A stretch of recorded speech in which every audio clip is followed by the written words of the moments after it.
Hi, my nickname is Egorixa.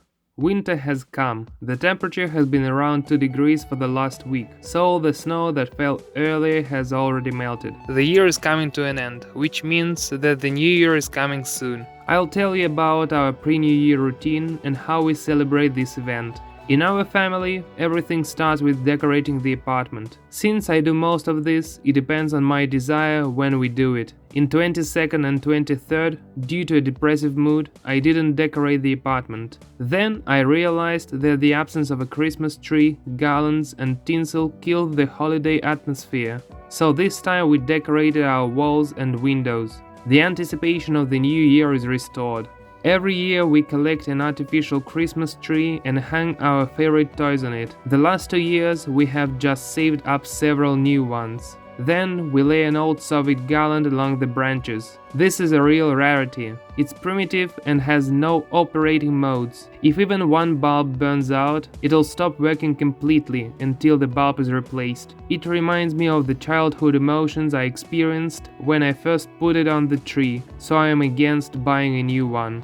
We put colorful tinsels and plastic beads on top. During the year, my mother's friend gave us many bright and unusual garlands, which we hang all over the apartment. In my room, we hang them along the perimeter, under the ceiling and above the window. Twisted drops are something like icicles. On my mother's window, we hang a garland in the style of rain, with thin wires with leads hanging along the entire length. We hang a similar one on a large wardrobe with mirrors. In the third room, we hooked a warm garland to the cornice, and also hang very cute, although not quite New Year's bees, around the perimeter.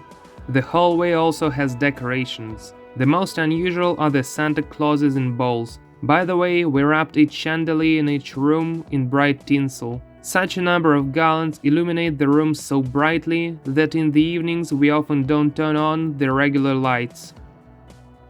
We stuck reusable stickers on the windows that can be easily removed.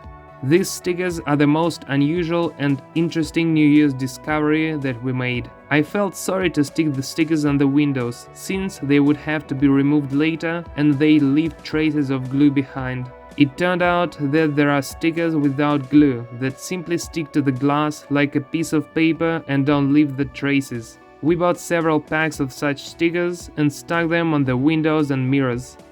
Of course, St. Petersburg was also decorated. Bright New Year signs were hung on poles along the avenues and large streets, and additional decoration of the territory was carried out near shopping centers and large public spaces. In the center it's much more pompous and elegant, and in our district everything is more modest and quieter. I really don't like the cold, especially severe frosts. Celebrating the New Year without snow is a common practice for Petersburgers, although the city is quite northern. It's often difficult to find a pile of snow in which to stick fireworks. With snow, it's noticeably more atmospheric, but we're content with what we have. By the way, on the 1st of January it did fall, as you can see. Usually in Russia, many dishes are made for the new year, and their list can vary from family to family. The most common dishes are a liver salad and herring under a fur coat. There are also fruits on the table, more often tangerines and oranges, tartlets with red caviar for fairly wealthy citizens, sweets and alcohol. Where would we be without it? Champagne, vodka and strong drinks to taste. My mother and I try to stick to a healthy diet, even on New Year's, so our dishes are a little different from typical ones found on most Russian tables. Here's our standard New Year's table for the past few years. 2 simple salads, one made from raw carrots, the other from baked beets. We add garlic, sour cream and seasonings to both to taste. Then, canapes from grated Parmesan cheese, garlic and mayonnaise. We also make sandwiches with sprats on toasted black bread, and sandwiches with red fish on butter on top of a loaf. But this year we decided that there would be a lot of food anyway, so we didn't make them. Sometimes we also stew pork and make tongue. The main dish, of course, is liver salad. It's often made from sausage, but we use squid instead. Boiled potatoes, onions, peas and pickles go there, and we season it all with sour cream and a little mayonnaise. We also made a layered salad of sprouts instead of hurrying under a fur coat. We ate with pleasure some snacks in the form of olives, black olives, and sun-dried tomatoes. Otherwise, that's all. We don't drink alcohol, we don't mix fruits and sweets in one meal, but prefer to drink tea separately. About half an hour before midnight, families gather at the table and discuss something while waiting for the president's congratulatory speech. As the chimes strike, the feast and gift-giving begins. About an hour and a half later, those who are still able to walk go and launch fireworks.